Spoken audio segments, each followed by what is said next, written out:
چنانچہ والد صاحب لکھتے ہیں کہ بعض کا ایک دفعہ میں نے دیکھا کہ وہ اکیلے میں بیٹھی رو رہی ہیں.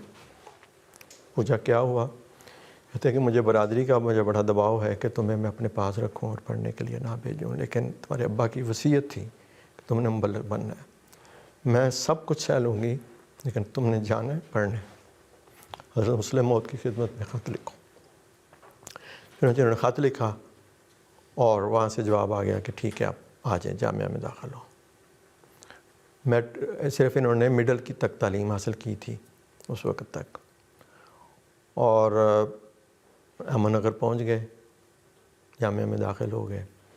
ابھی 2-4 سال ہی گزرے تھے کہ پتہ چلا کہ والدہ کی حالت بہت تشویشناک ہے، اور پیغام آیا غالباً اس وقت جیلم کے قریب چک جمال ہے وہاں پہ وہ تھیں کہ آ کے مل لو، زندگی کا پتہ نہیں. حضرت مولانا ابو العطاء صاحب پرنسپل تھے، ان سے بات کی، انہوں نے کہا ٹھیک ہے جائیں. وہاں گئے تو والدہ نے پھر وہی تاکید کی کہ بیٹا تم نے پڑھنا ہے، مبلغ بننا ہے. اور دوسری وصیت یہ ہے کہ یہ چھوٹی بہن کو بھی ساتھ لے جو 4-5 سال کی تھی، کہ یہ کس کے پاس رہے گی.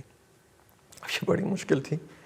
کہتے ہیں میں نے حضرت پرنسپل صاحب کی خدمت میں لکھا کہ والدہ کی یہ کیفیت ہے، اور انہوں نے ساتھ مجھے یہ کہا ہے بہن کو میں چھوڑ نہیں سکتا.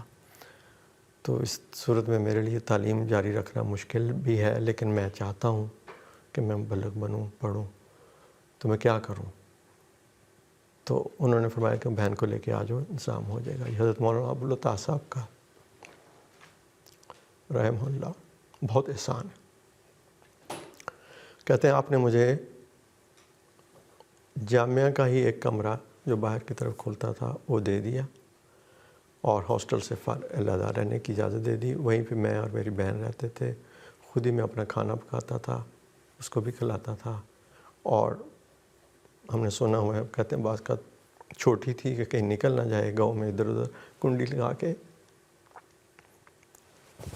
جامعہ آ جاتے تھے، پھر جا کے دیکھنا اس کو. بہرحال اس طرح وقت گزرتا رہا.